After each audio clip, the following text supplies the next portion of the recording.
Thanks for coming. কি জন্য ডেকেছো সেটা বলো। আমি সবসময় তোমার সাথে খুব খারাপ বিহেভ করতাম, তাই না?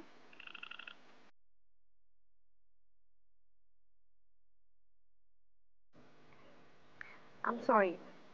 আমি যদি এরকম না করতাম, হয়তো তোমার আজকে এই অবস্থান হতো না। সরি। আজ আমার ফ্যামিলির জন্য আজ এই অবস্থা, তোমার জন্য না।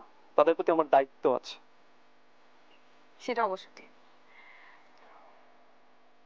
By the way, you look different. Um, আজকে ভালোভাবে কথা বলছি তো, তাই হয়তো ডিফারেন্ট লাগছে। হুম। আই, চলো আমরা বিয়ে করে ফেলি। হাউ ডিয়ার ইউ, সিরিয়াসলি তুমি আমাকে বিয়ে করার কথা বলছো?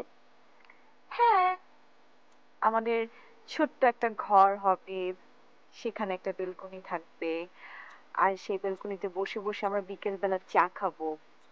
হুম। একজন মধ্যবিত্ত ফ্যামিলির ছেলে হয়ে আমার অনেক দায়িত্ব আছে। সেটা হচ্ছে আমার ফ্যামিলিকে দেখা, এবং এটাই আমার দায়িত্ব এবং কর্তব্য। ফ্যামিলি সবকিছু, আমি তো কিছুই না। তুমিও তো ফ্যামিলি। সত্যি?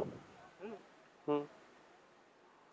তবে এখন না, মাত্র চাকরিটা পেয়েছি, এখন ভাইয়া ভাবিকে একটু সাপোর্ট দিব, তারপর বিয়ে করব। আমার কোনো প্রবলেম নেই, আমি ওয়েট করবো।